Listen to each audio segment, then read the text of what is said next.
it obviously comes up as an implication of discussing, root causality of human behavior. Yeah. So with the kind of subject that we have in mind, I mean, how would you say that that materialism has changed over time? Because I mean,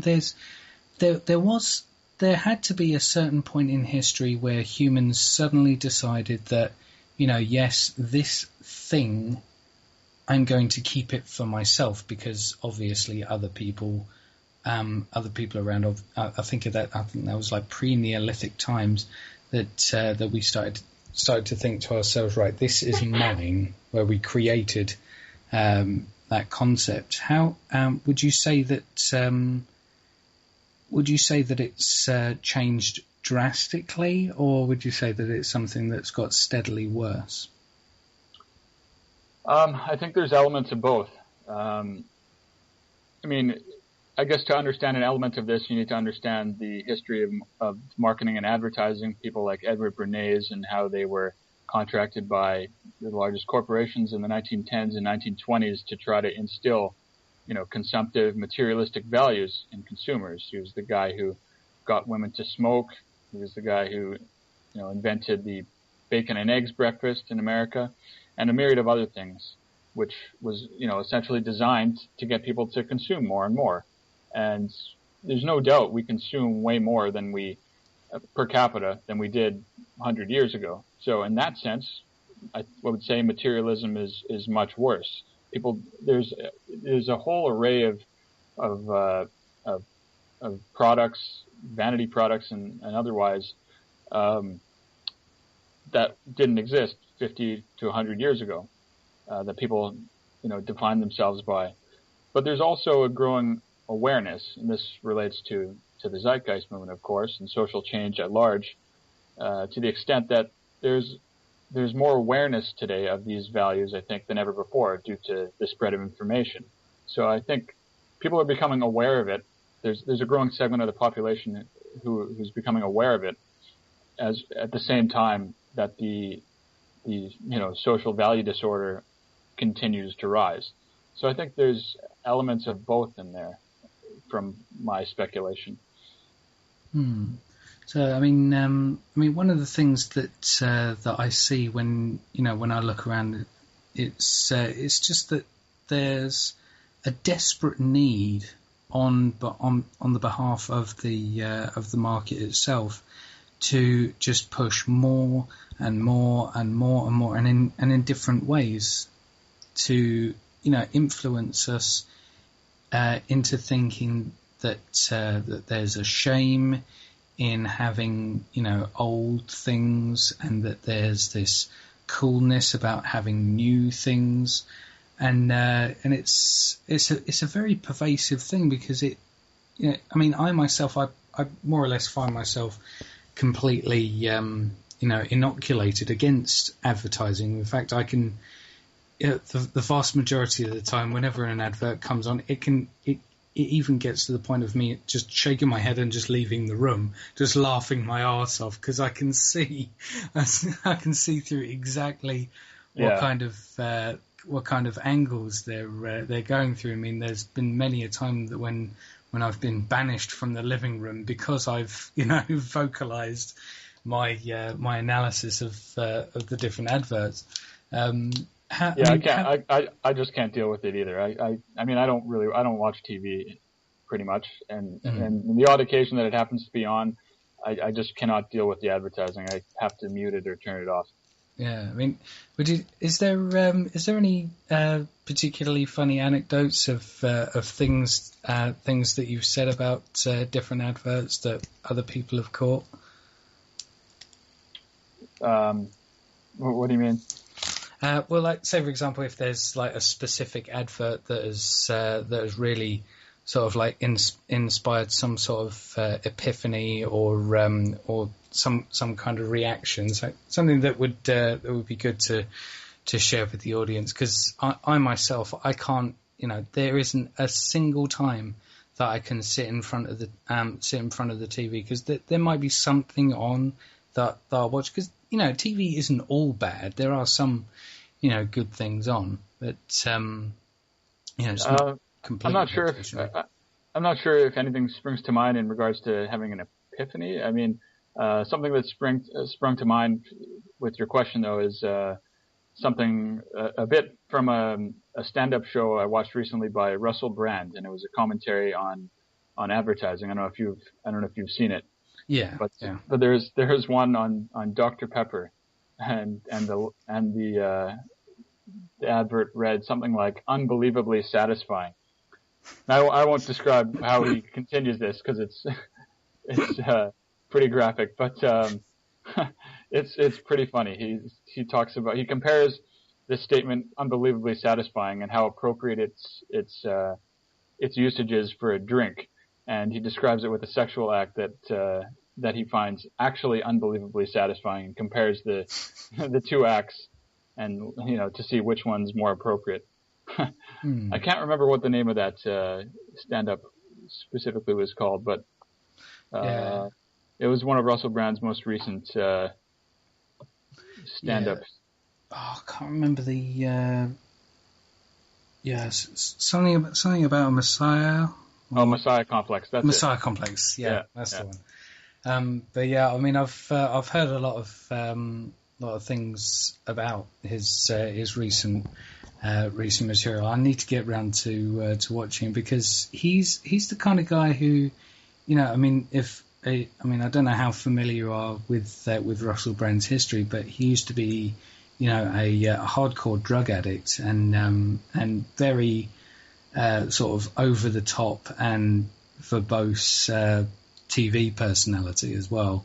And but over the last year or so, he has started to awaken, as it were, and it was really cool because I actually met him at the Million Mask March that was in London on the 5th of November, which was really cool. But yeah, it's interesting to have celebrities seeing this kind of change that is needed, and seeing through the artifice, as it were, of materialism, and seeing the kind of effects that it has on people. Because the story we were discussing earlier, I mean, as I said earlier, I perceive it to be just shrill evidence of the fact that we are doing things severely wrong.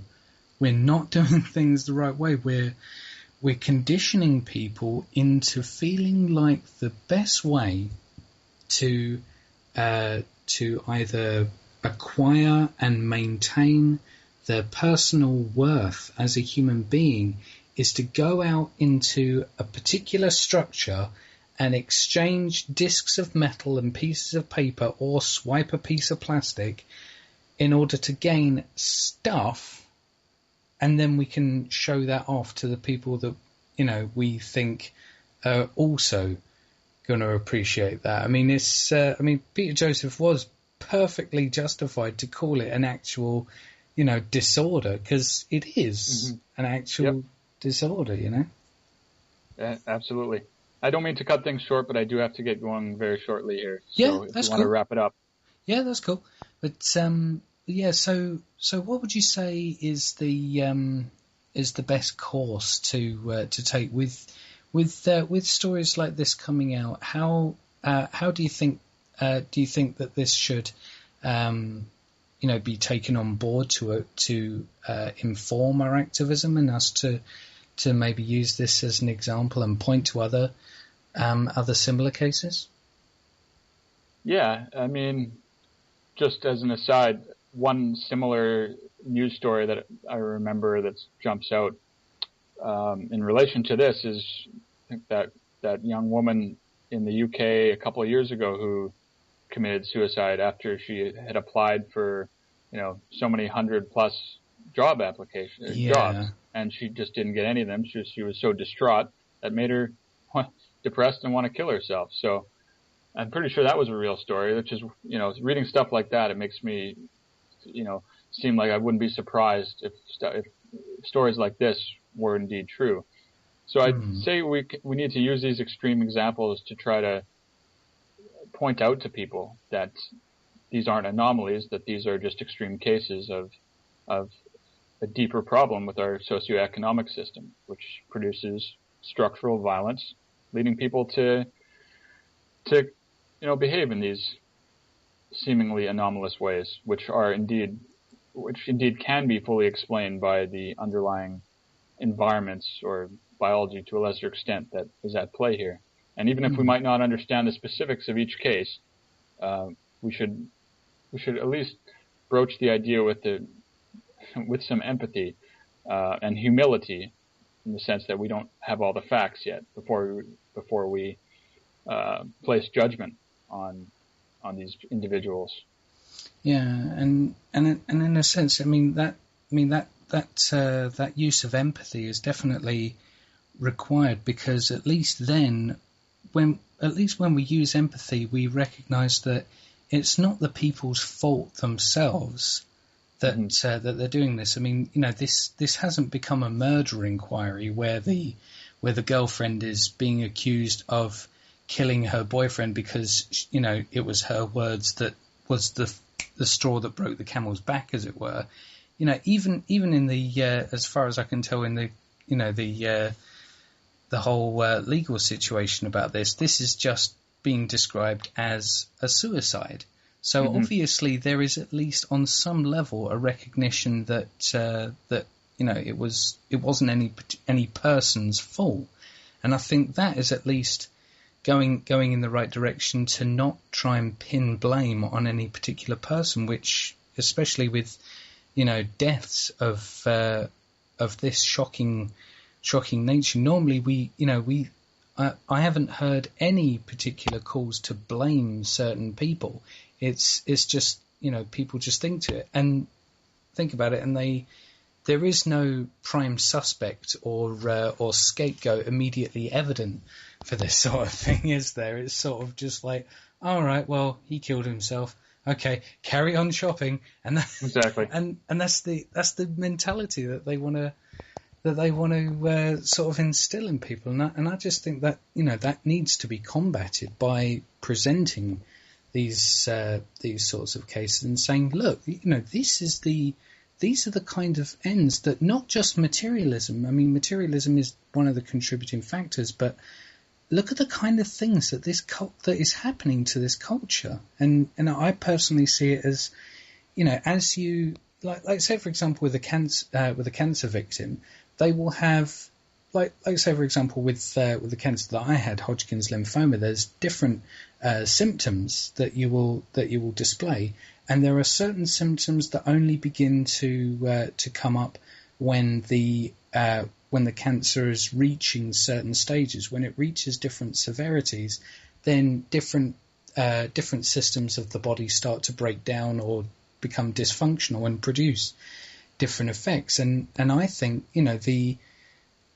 suicides and deaths and different forms of violence, they're really just symptoms of, as Peter would say, a culture in decline.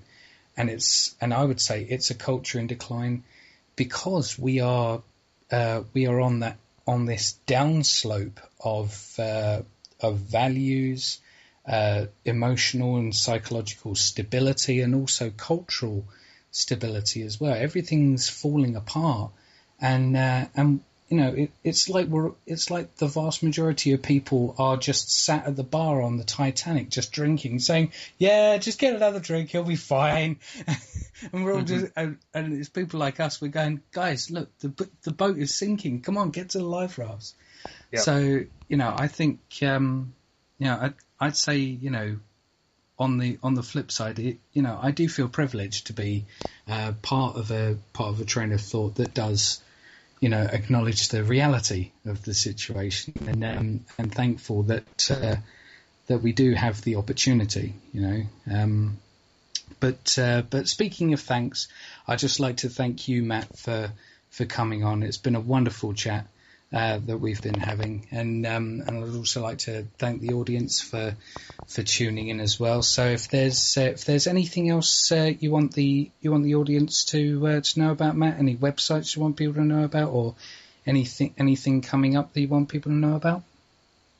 No, I think I'm good for now. I also wanted to thank you for the time, and I really enjoyed the discussion as well. Fantastic. Well, it would be brilliant to have you on at a later date, man. Sounds good. Cool. Well, as for the next podcast, I'm pleased to announce that we're going to be having Ben McLeish back on the show. Yay! The one guy who spent more time on this podcast show than even I have. No, it's the second guy who's spent more as much time as I have. But the sponsor for this show was filescrubbers.com.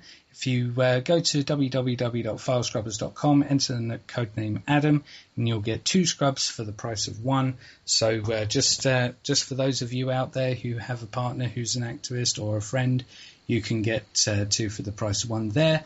But that's the sponsors. Thank you, Matt, again for coming on. Thank you, everyone, for listening, and I hope you all have wonderful lives. I'm just sending you guys out with a audio clip at the end, and this is the speech by John Ortberg called Back in the Box. I hope you enjoy it, and I'll speak to you guys on the 5th of February, where we also speak to Ben McLeish. So it's a goodbye from me, and say goodbye, Matt. Bye, everyone.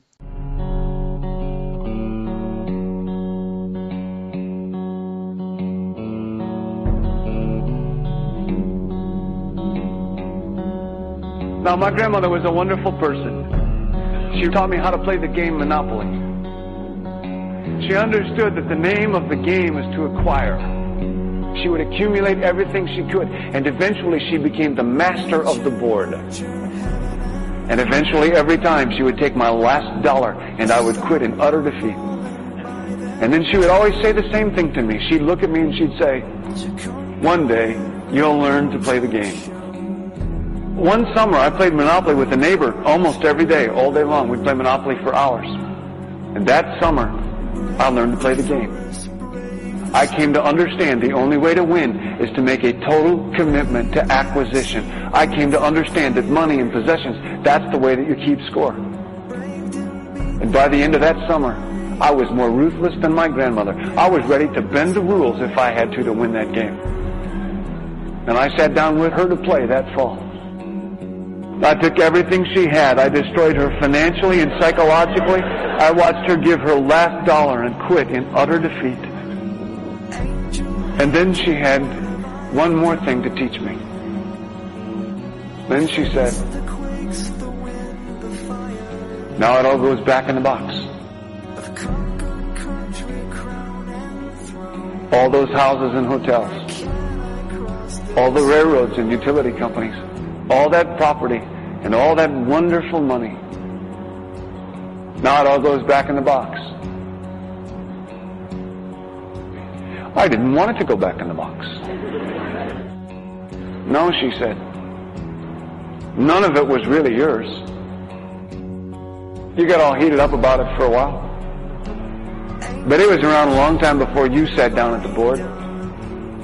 And it will be here after you're gone. Players come and players go. But it all goes back in the box. Houses and cars, titles and clothes,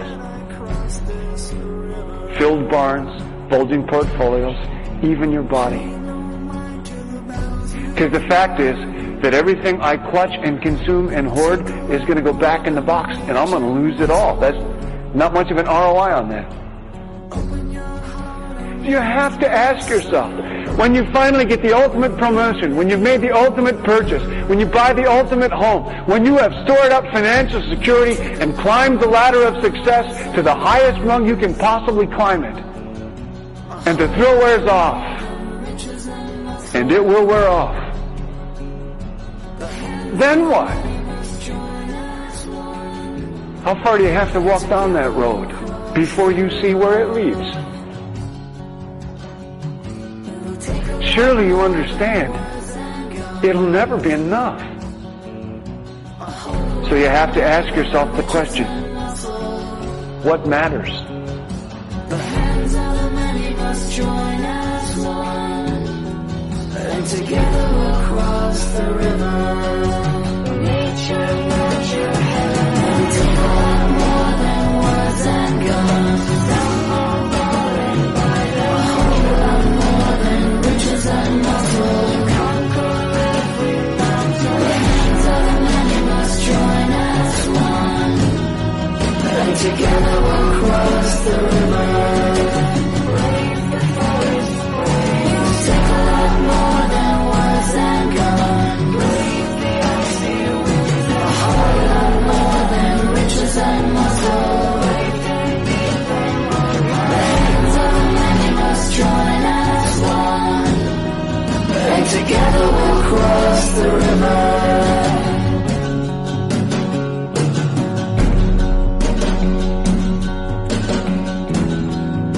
Together we'll cross the river.